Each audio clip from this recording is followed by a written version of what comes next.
উদীয়মান সূর্যকে অর্ঘ্য অর্পণের মাধ্যমে ছট উৎসব চতুর্থ দিন শেষ হয়েছে। জেলার প্রতিটি নদী, পুকুরের ছট ঘাটে ছটব্রতীরা ভিড় জমান। পুরো পরিবেশ ভক্তিতে ভরে ওঠে। ঘাটে লোকগানের সুরেলা প্রতিধ্বনি, প্রসাদের সুসজ্জিত থালা এবং ভক্তিতে ভরা মুখ যেন এই উৎসবের পবিত্রতাকে আরো বাড়িয়ে তোলে। 4 দিনের এই মহা উৎসবের শেষ দিনে উপবাসকারী মহিলারা উদীয়মান সূর্যকে অর্ঘ্য অর্পণ করেন এবং তাদের পরিবার, সন্তান এবং সমাজের সুখ ও সমৃদ্ধির জন্য প্রার্থনা করেন।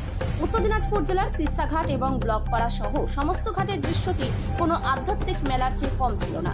দূর দূরান্ত থেকে আগত ছট ভক্তরা প্রার্থনা করেন। সূর্য ধীরে ধীরে উদয় হতে শুরু করার সাথে সাথে ভক্তরা উদীয়মান সূর্যকে অর্ঘ্য অর্পণ করেছিলেন। লোকগানের মাধুর্য এবং শিশুদের আনন্দের কণ্ঠ সর্বত্র প্রতিধ্বনিত হচ্ছিল। নিরাপত্তার দিক থেকে পুলিশ প্রশাসন পুরো ঘাট এলাকায় নজরদারি বজায় রেখেছিল, যাতে ভক্তরা কোনো উদ্বেগ ছাড়াই পুজো করতে পারেন।